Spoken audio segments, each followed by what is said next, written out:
but I will just try to, I hope that I don't put you all off to sleep, and I'll do my best attempt. Anytime you feel anything, please do not hesitate to say anything. Give me a hint wherever you feel it's too much. What I would like to say is autoantibodies, as Dr. Vikram has said, autoimmune disorders, they are characterized by autoimmune antibodies. And I will just stick on to basically the basic definitions and cover up on the important topics, because there is every day there is like literally new antibodies which are coming, and so we will stick to those which are clinically significant today. So autoimmune diseases are characterized by the presence of autoantibodies. These are, what do you mean by autoantibodies? These are basically antibodies that mistakenly target and react with a person's own tissue or organs. So for you to say, when I say autoantibodies can be present, but we need to know that it is actually pathologic autoantibodies. That autoantibodies are not just naturally antibodies which are occurring. So when I say it is pathologic autoantibodies, then there are three criteria which have to be met. One is that there should be an immune reaction specific for some cell antigen or cell tissue, evidence that such reaction is not secondary to a tissue damage but is of a primary pathologic significance, and absence of any other well-defined cause for the disease. Then these antibodies do become pathologic autoantibodies, or which are of clinical significance. Dr. Misra and later on Dr. Ghosh, all of them have told very clearly that the basic reason why autoantibodies form are because of the tolerance defects, which could be central tolerance defects or peripheral tolerance defect, wherein the antibodies are exposed and there is, should I get into those details? I think I'll avoid it. That it is basically, it could be because of central and peripheral tolerance, where the usually during the process of autoantibody formation, what happens is these antibodies get exposed to the surface, and when these antibodies are exposed, they are taken up by those antigen presenting cells and then presented to the B cells and T cells, and what happens over here is these are recognized as foreign antigens because of either some immune stimuli or whatever it could be. These antibodies usually develop in susceptible individuals if there is any environmental factor which could be there. Either it could be an infection, it could be drugs, it could be chemicals, or any tissue damage. They could be because, as I said, these develop mainly because of central peripheral tolerance. It could be in the change in the expression of the tumor-associated antigens. It could be because of structural proteins or cellular cell death, in which in turn leads to a vicious circle of exposure. When we talk in terms of autoimmune disease, this could be organ-specific autoimmune disorders, or they could be systemic disorders. In between are the ones where only one or two organs are affected. So at one end you have conditions like autoimmune thyroiditis, or it could be some diabetes mellitus, which are basically organ-specific, whereas when the antibodies develop to circulating antigens like in phospholipids or different tissues as cells, the WBCs or the RBCs, then you can have that they are developing in the multisystem organs. In between, of course, I said some conditions like Goodpasture syndrome or dermatomyositis, where it involves only the skin and the muscle. Whenever we talk in terms of autoimmune disorders, the first test is of course ANA, and ANA is not a single antibody. It is a heterogeneous group of antibodies that are directed against different nuclear and cellular antigens, and it becomes one of the hallmarks of systemic autoimmune disorders, of which SL is only a prototype, but there are multiple other autoimmune conditions where ANA could be positive. When we talk in terms of ANA, the first few guidelines, when you look at what has happened in the last 2 decades, in 2002, the guidelines for use of autoantibody testing came in, wherein it was very clearly mentioned that you should do the test only if it is you are having a clinical symptom or a sign then only if there is a suspicion, then only you do the testing, not otherwise in the normal population. Basically because it could be present in healthy individuals that you can have in the range of 3 to 13% depending on the age of the patient, you could have ANA positivity. And it should be done on, these are the more clearer details, but I will just tell you, main thing was it should be done on Hep2 cells. We should mention the titer, and it was 1 in 40 was taken as the titer which was considered as less than 1 in 40 was negative, more than 1 in 160 was considered as high positive, in between was the intermediate positive, and it should never be used for monitoring. And if an ANA is positive, then only you do an ELISA. If at all you are not able to do an IF and you are doing an ANA by ELISA, then also it should be as close as possible to the IF assay, and that should be the sensitivity of the assay. Only once it is positive, then you go for testing further autoantibodies like could be a dsDNA or any other profiling. This holds true even today. Good. But in spite of that, we saw even earlier in the morning, it was said in the previous session, that there is a lot of variability in the testing for ANA, and there was no harmonization which was there. So recently in 2014 actually, the international consensus on ANA patterns initiative was started at a workshop which was held at 12th International Workshop on autoimmunity and autoantibodies. And this is now being accepted all across because this is bringing in a harmonization into the testing of ANA. And this was basically dedicated to establishing a consensus on the nomenclature of the ANA. And the one thing I would like to say is that here it was made very clear that when you see ANA, it is not only the nuclear antigens but also cytoplasmic antigens, the mitotic patterns, all of them should be called as an ANA positivity. Earlier there was a lot of contest that initially it was recommended in the first guidelines there was a variation, but in the second and third workshops which have been continuously being held, and now at the sixth one, it is very clearly told that it is not just a nuclear but even nuclear as well as cytoplasmic. Both of them, if it is positive, you call it as a positive test. The other thing is that ideally it is good to do a titration, but the only concern for us in our country is that would significantly increase the cost. So that was the thing, that it was, you can either do usually a grading of the intensity, but where it is felt that you might require to do further testing, it is better to do a titration for ANA. When you feel clinically this patient could be having and you want to redo, then you can always suggest to do a titration. So that was the thing, and here is the consensus for which has been established by this international consensus which was formed for the anti-nuclear antibody. And here there are 30 patterns. Of the 30 patterns,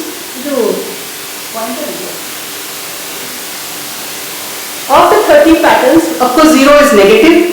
Then it comes to nuclear positivity, cytoplasmic and mitotic. Then you have homogeneous pattern, then speckled pattern. In that again you have variability 2, 3, 4, and then we have nucleolar patterns over there. So various patterns are there, and based on the pattern, how I do this, okay. So here you have the homogeneous pattern, then you have the speckled pattern, that is 2, 3, 4. Again there are subgroups of them, fine speckled, coarse speckled. So you have a differentiation where actually what they have done is they have given a guideline wherein depending on the kind of a lab you can have reported at a competent level or an expert level. Expert level wherein you are able to subgroup each of these speckled patterns, the nucleolar patterns, all of them again, whether it is a punctate nucleolar, it's a clump nucleolar, like that you can go on reporting, or you could give it as a competent level. And that is what was done. Earlier these patterns have been added. For instance, now AC29 is again one pattern which has been brought over here, which was earlier called as speckled, because basically it's a TOPI pattern where we are able to recognize clearly that this is seen in associated with SCL antibodies. So the guidelines say you have to tell what is the method you are using, what is the screening dilution. When you consider SLE, 1 in 80 is the entry criteria. So that is why it is now many of them are shifting over to a 1 in 80 cut off as a protocol, but some of the clinicians still feel, particularly when it comes to autoimmune hepatitis and other conditions, where you might require, or in a pediatric population, 1 in 40 may be required, but otherwise, and even that is discussed in the guidelines. And so you have a screening titer usually as 1 in 80, and then you go on a titration, and then you do an endpoint titration till where you see the dilution, primary pattern if you are seeing them, and remark if any antibody patient, and if required you can even do a reflex test.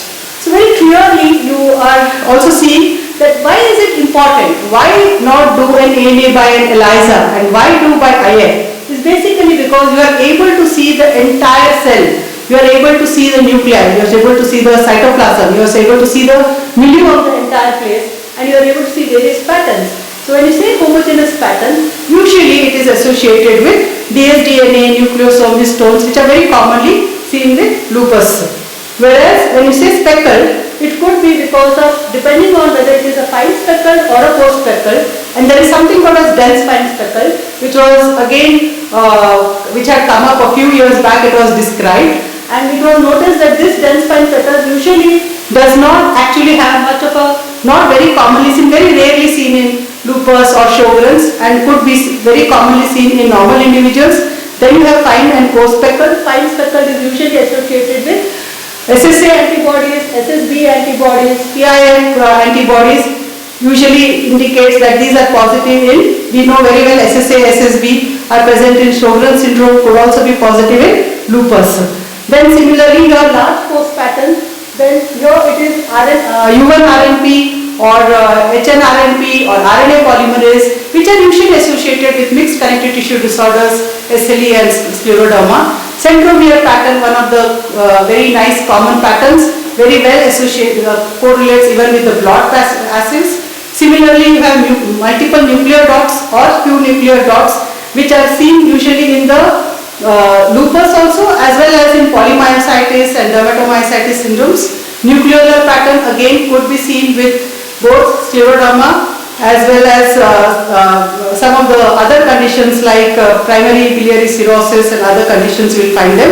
Again over here nucleolar has been subgroup into clumped or it is punctate or homogeneous, not really significant unless you are only doing the specific antibodies. But otherwise it is significant because now we are able to correlate, and we are also having, while reporting, you can report them as anti-cell type. Actually, now they feel ANA could be a misnomer. You should slowly change the terminology itself because it is not just the nucleus but you are seeing the entire cell, and these patterns are called as anti-cell patterns. Similarly, cytoplasmic could again be fibrillar, speckled, reticular, Golgi, and in mitosis you again have 3 patterns which are there. Then finally is the AC29, which is now put along with homogeneous, because very commonly there also it is to get confused with homogeneous pattern, so it has been brought in between the speckled and the AC1. The thing is, once an ANA is positive, all of us or everybody would want to go for a further specific antibody testing. And earlier, most of these, there were old techniques like counter-immune electrophoresis, some of them were ELISA, blots were there.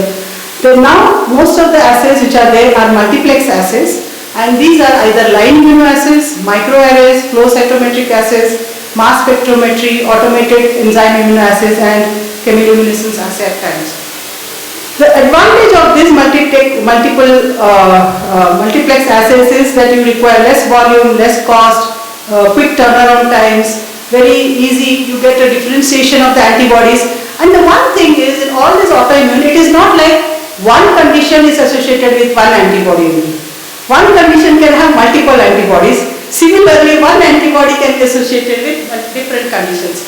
So that is the thing where you are also able to see the entire menu of the different autoantibodies which are there. Since immunoblot assays are one of the most common, I'll just take this up actually. So immunoblot assays are the ones which are most commonly done, and initially in the last we know that you do something called as an ANA profile, so that you can see a array of the antibodies which are there. And initially we used to have, most of them used to be done manually. Now we have moved on to automation over there, and there also again we used to have earlier 12 antigens, then we move to 14 antigens, 17 antigens, antigens with DFS, that is dense span speckle pattern, and now we also have 25 antigen, which you call as a Contrix 24 antibody, wherein you have a combination of about 25 antibodies. So that is the thing which is happening. Similar, along as the antibodies are being, recognized also, the need of them being identified is becoming important, and we are able to have diagnostic assays to assess them. So now we have assays up to 25 antigens over here. So let us just look at some of the conditions. I will not get too much into the clinical part over here.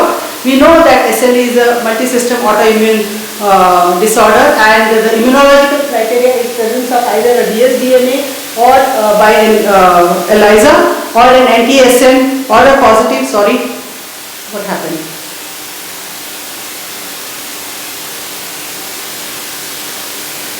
Is that fine? Yeah. Or false positive VDRL or an EPLA or LA. So what happens over here is immune complex basically pathology is there. The one good part now, earlier it was just the detection of the antibodies. Now we are able to understand the pathogenesis of many conditions, but still lupus is there are a lot of antibodies, and still there is a lot of, I don't know, sometimes I find it's too huge, and sometimes it becomes a lot of overlap in multiple areas where it becomes difficult to understand. But the basic part is that usually it is immune complex deposition happens. So DNA anti-dsDNA complexes are seen, which get deposited in the globula and the vessels. There could be associated low levels of complement levels, and you see that granular deposits of IgG in the renal biopsies if there is involvement of the kidney. That is how you see that dsDNA is associated with renal pathology. There could be autoantibodies specific for the RBCs, so that's why you find sometimes immune hemolytic anemias. They could be with platelets, and WBCs you find immune thrombocytopenias and leukopenias. And you also see that there is ANA which binds to that, causes opsonization in these two earlier Cs as Elicel, which nobody asks now. And then secondary APLA can happen basically because of patients with EPLA.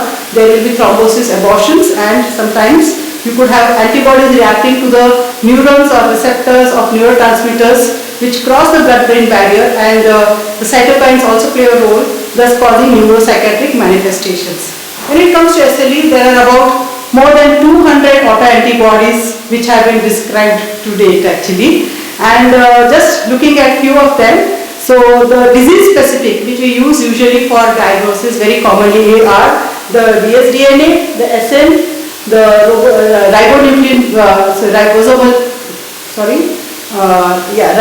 P protein, and topoisomerase. All of these antibodies are disease-specific antibodies, whereas those which are predictive and appear before the disease. So we were morning also they were talking about preclinical LE.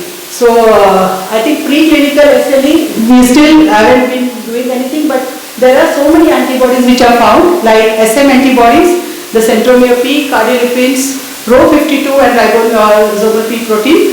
See, the part of Rho52 I would say is predictive also, particularly in neonatal cases. If the mother has SLE and she has Rho52 positivity, it could indicate for us that probably baby might have congenital heart block, so you take care of that. So those kind of things it will be predictive. Pathogenic, of course, dsDNA is associated with nephritis, nucleosomes 2 and SSS60.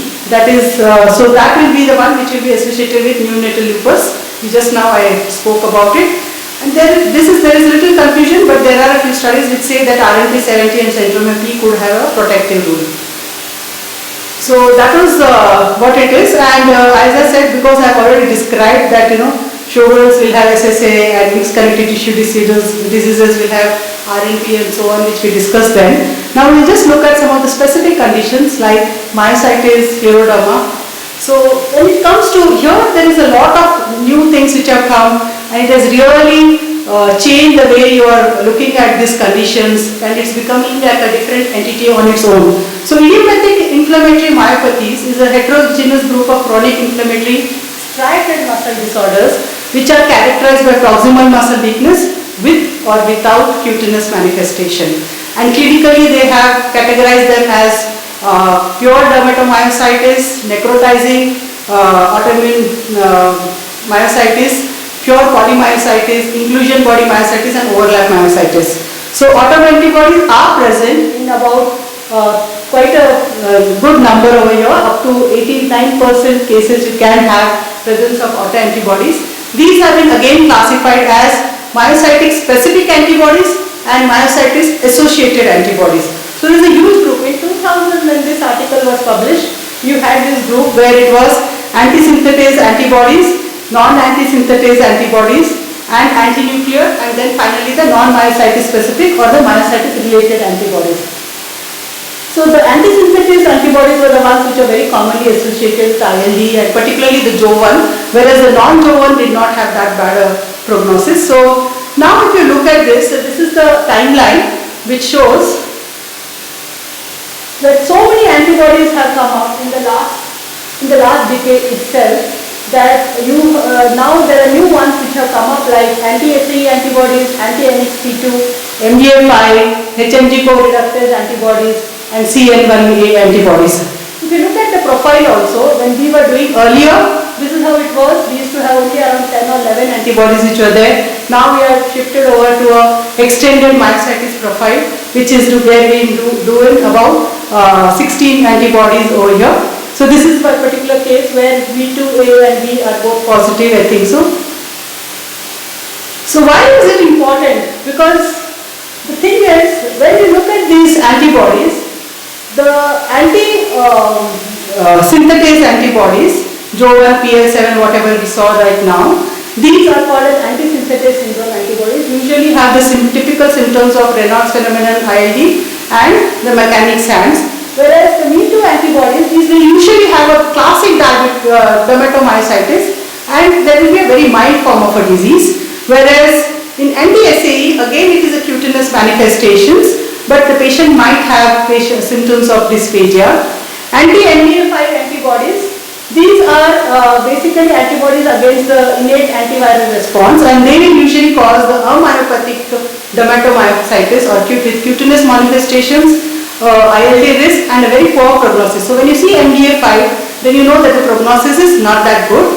And similarly, NXP2, that also will have a very severe form of diabetes, whenever I say DMI, it's dermatomyositis, calcinosis and malignancy risk, as well as anti-TIF1, they will have severe diabetes. The two ones, TIF1 and NXP2, when you see these two antibodies, in the case of myositis, you should look for a malignancy risk. These are malignancy prone. So whenever these antibodies are present, please keep an eye on that. Anti-SRP antibodies are usually have a necrotizing myopathy or a severe form of polymyositis.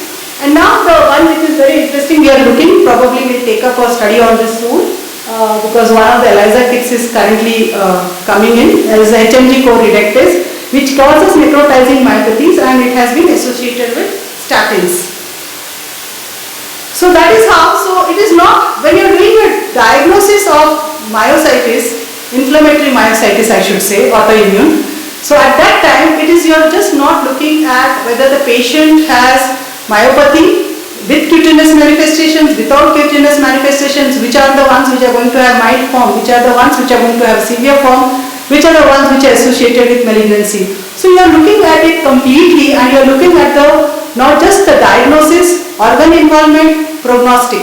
All three things which can help you in actually modifying your therapy based on that. And you can go plan out your therapy based on that. And that's what is really changing the kind of autoantibody role it is playing when it is coming to conditions like inflammatory myositis. Similarly so in systemic sclerosis, which is characterized by the systemic sclerosis specific antibodies and the associated antibodies. Here again these have been the systemic sclerosis specific antibodies have actually been included in the 2013 ACR-EULAR SSC classification criteria, and these have been again classified as topoisomerase antibodies, anticentromere antibodies, RNA polymerase 3 and U3, which are the common specific antibodies which I have highlighted over here. See, look at this again. When you look at the ANA of this, if I have seen a pattern of ANA, if I see a centromere pattern, usually it is associated with the anticentromere antibody, which is a limited form of systemic sclerosis. usually will have just some plain scleroderma. Whereas when it comes to the nuclear pattern, this could either be seen with THTO antibodies, usually associated with interstitial lung diseases, PMSCL, which will cause overlap, or it could be because of U3-RNP, which will again be an overlap. Speckle pattern, I said there is a specially separate pattern which has now been identified in our ANA also, that is the AC29 pattern, which is called as the Topai pattern and SCL pattern, which has the diffuse systemic sclerosis. And those which are associated with RNase polymerase III, they will have a different speckle pattern, and that will be SCL renal crisis. So you see the patterns could be varied in fluorescence, and then you have the significance of each antibody associated with it and what is the clinical manifestation of that. That makes a difference. Prognostically also, you have at one end the worst prognosis which I have just described, SCL70, RNase polymerase III, THTO, these are the ones which have a worse prognosis, where the anti-centromere antibodies, the overlap syndromes, anti-PMSCL and U1-RNP usually will have mixed connectivity or better prognosis compared to the other one. So this was one which I just took up and from the thing, and where what we have just discussed, that centromere has usually the limited form, whereas the topoisomerase is the one which has a diffuse form. The U3-RNP can have pulmonary hypertension and muscle disorders along with that. And one more thing I just wanted to tell, no, that's fine. The RNA polymerase T, the RNA polymerase 1, 2 and 3, these can be having involvement of the renal involvement. So that is one thing which I just wanted to mention over here. So we do this again, scleroderma entire profile which is available. So that is what our multiplex assays have actually helped us to identify various antibodies, detection of multiple monospecific, which enhances the diagnosis and predictor of organ involvement and the disease outcome. So here in this particular case it is RNA polymerase III. Yeah, so it will be involved, it will usually be associated, we should be looking up for renal parameters, do a frequent examination of urine and other findings actually. So besides these antibodies, there are some more other antibodies which are coming in scleroderma. So one of them is eukaryotic initiating factor antibody, which is seen only in 1 to 7%, but involving the, it can cause lung involvement. Then there are BL1 antibodies, bipolar D homolog antibodies and interferon inducible proteins. These are just coming in, none of them are available as of now in the market. The other autoantibody condition is the antiphospholipid antibody condition. What is good about this I feel is that there are two things over here. One is the vascular component and another is the obstetric. So there are two different clinical presentations. So basically antiphospholipid is the co-occurrence of antiphospholipid antibodies with characteristic clinical symptoms, that is thrombotic events and of fetal losses and pregnancy complications. What I meant by good was, if you can identify it earlier, you can prevent the fetal loss. So that is the good part of getting to know about the antiphospholipid antibody presence earlier when you are doing the workup of either a pregnancy loss or a stillbirth or whatever. So it is responsible for antiphospholipids are again responsible for 15 to 20% of cases of DVT and strokes, and it could either be primary or secondary. So here there has not been, the classification criteria has not really happened. This revised classification criteria came up in 2006 I think so, and after that there have been no major changes.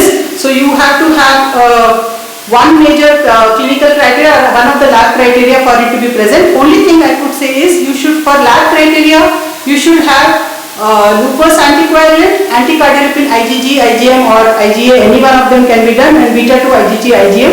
Only thing is there is, if at all there is a triple positivity, then if there is a triple positivity, usually there is a higher risk. Usually anticardiolipin IgA, IgG are more sensitive, anticardiolipins are as such more sensitive, whereas beta 2 glycoproteins are more specific. IgG has higher significance than IgM. So I think for all the students over here, I think that will be important. And so again here you have three classes, class 1, class 2 and wherein you have 2A, 2B and 2C, whether it is cardiolipin, beta-2 glycoprotein, depending on the presence of the autoantibody which is present, you have different classes. Vasculitis, we all know that I will touch upon only the autoantibody mediated ones. Vasculitis itself is a big thing, wherein you again have a Shapiro classification and then you have large vessel, medium vessel, small vessel and all. But what I am doing now is only the ANCA-associated vasculitis. So here ANCA is the serological hallmark of this idiopathic systemic vasculitis, of which there are three major ones. One is the granulomatosis with polyangiitis, earlier known as vaginals, microscopic polyangiitis, and eosinophilic granulomatosis with polyangiitis, which was earlier called as Church-Strauss. So what is important over here is that these vasculitis are associated with anti-neutrophil cytoplasmic antibodies, and these ANCA, they are of two types. You can have either a C ANCA or P ANCA pattern. This is a C ANCA pattern, wherein you are seeing the cytoplasm is having granules, and this is a P ANCA pattern. So basically C ANCA is the one which is usually associated with PR3 antigen, and P ANCA is the one which is associated with myeloperoxidase enzyme in the granulocytes. Basically PR, when it comes to myeloperoxidase, is a high cationic, it comes and clusters around the nucleus. So that's why it gives you that pattern, and then you have a typical pattern. What is important, what has happened in these 2 decades that I am mentioning now here is, initially in the 1999 recommendation for ANCA testing, it was always said that ideal approach is first to do an invariant immunofluorescence and then only go for an ELISA, not to do otherwise. And if at all you can always do a combination of the two, then it will again increase the sensitivity. But then there was a study which was taken up, the UAS evaluation which was done in 2016, and it was a multi-center UAS evaluation which was done, and it was noted that the likelihood ratios of the ANCA was very similar, and the sensitivity and specificity of the ELISA kits was very similar to that of the immunofluorescence assays, much easier, and probably some of them were even more better. So that is why new guidelines came in 2017, which is the consensus for ANCA-associated vasculitis, that is the GPA and MPO. Please let me tell you, this holds good for only vasculitis, not the other ANCA-related conditions. ANCA, though it is usually seen in vasculitis, could also be seen in other conditions like inflammatory bowel diseases.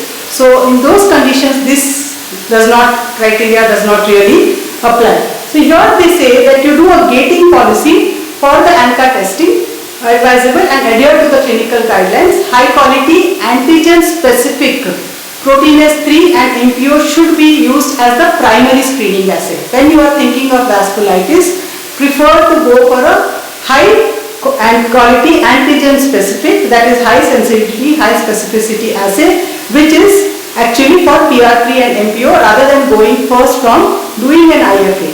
And in case if the results for them are negative, then there is still a strong suspicion, then you can do other methods. So here again they are not really given away that. So again here you start, only thing here is you do it with PR3 ANCA. This is the gating strategy. You do the PR3 ANCA and MPO ANCA immunoassay. If it is positive, then again you confirm it again with the second immunoassay or an IAF, which is having a similar, to increase the specificity. If it is negative, then again you can again do an IFA to increase the sensitivity. The combination is still considered as better option rather than doing one, and this however recommendation does not come to cover the non-ANCA associated vasculitis. And then it further says that the diagnosis cannot be excluded on the basis of a negative, whatever I have just spoken, and take into account the antibody levels, because PR3 antigen can be associated with, helpful in monitoring the patients with vasculitis. So that is the reason the titer should be taken into significance. So it is a prognostic marker, and a typical ANCA is usually seen with inflammatory bowel disease like UC, sometimes seen in autoimmune hepatitis and sclerosing cholangitis. So that is what it is, and there it could be because of the various antibodies, either elastase and Inolase and all of those antibodies, then you have specific ELISAs also available for that. And finally, most common condition I will come to is the rheumatoid arthritis, which of course we all know it is the most common systemic. Am I overshooting my time? I am putting you to sleep. Okay. So most common systemic inflammatory autoimmune disorders characterized by chronic erosive arthritis. Here again, this we should see that there is a period when there could be the presence of antibodies and then the symptoms can develop later. Usually either childhood infections, environment factors, all of them will cause production of antibodies and which can again expand based on the epitope expansion and development of the pathogenic antibodies. When it comes to diagnosis, earlier it was only rheumatoid factor which was being used. Now, of course, we also use anti-CCP, and in the ACR classification criteria for rheumatoid arthritis, serology has played an important role, wherein if you see if for early diagnosis, if 6 is a cutoff, if just the patient is having either RF and CRP, anti-CCP, both of them being positive with a high level, then your value really goes high and just involvement of the joint, then you can be very confident about reporting. So rheumatoid factor as well as anti-CCP, both of them have got the advantage of rheumatoid factor is sometimes gives very false positive, can be associated with other conditions. Anti-CCP comparatively is a much more specific test. It is detected much early in the course of the disease. I will skip all of this. There are various kits available. CCP2 is the better one. You have variations of that like CCP3. And it again, anti-CCP also has a prognostic factor. So high level of anti-CCP is useful that to say that this patient will probably have a more aggressive course. So both rheumatoid factor and anti-CCP put together, still we have a lot of conditions where rheumatoid arthritis cases which are negative and we call them as seronegative RA. So you need still one test which is required for diagnosing the rheumatoid arthritis, and the one which is now recently again we are looking into this is the carbamylated protein P. This also is an antibody. The earlier one was usually using the enzymatic anti-CCP were involved in the enzymatic pathway. This is a non-enzymatic pathway actually for the development of carbamylated proteins, and what I would just like to say is that this is also present much early in the course of the disease, quite specific, and seems to be associated with a more severe radiological progression even in those which are anti-CCP negative. So probably if we add another antibody like a CARP antibody, we might increase the sensitivity. There are other antibodies which have been tried like anti-PAD4, which is the enzyme which is involved in the citrullination, so which is the peptidyl arginine deamidase enzyme. And this again is positive in about 25 to 40%. It has a very low specificity, but the thing is the presence of PAD3 could be an indicator of presence of extent of interstitial lung disease. So I don't know whether this will really come into the picture, but yes, this is what it has been found, and maybe you don't know the way you are having a profile for scleroderma and myositis. You might have some multiplex assay which is coming even for rheumatoid arthritis. Other antibodies which are there coming up are RAF antibodies, anti-RA33, malonyl dihaldehyde and malonyl acetaldehyde antibodies, which are found to be associated with cardiovascular problems in rheumatoid arthritis, and antioxidase protein antibodies. High titers of these antibodies was observed in early RA regardless of the ACP, again increasing the sensitivity, but not much about it. And so what I would just like to say is that autoantibodies are not just markers of the disease, they actually involve, I didn't get into any of the pathogenesis of the individual because this itself was extensive, but they are actually involved in the pathogenesis of the condition, and they are form both the classification as well as the diagnostic criteria, serve markers of disease activity, help us in understanding which is the organ involvement, predicting the prognosis, and there might be, I think this will become a very important aspect over a period when they are planning, when they are talking in terms of personalized medicine and precision health, where we want to give individualized treatment, looking at the antibody profile of each individual and based on that give the treatment. Thank you so much.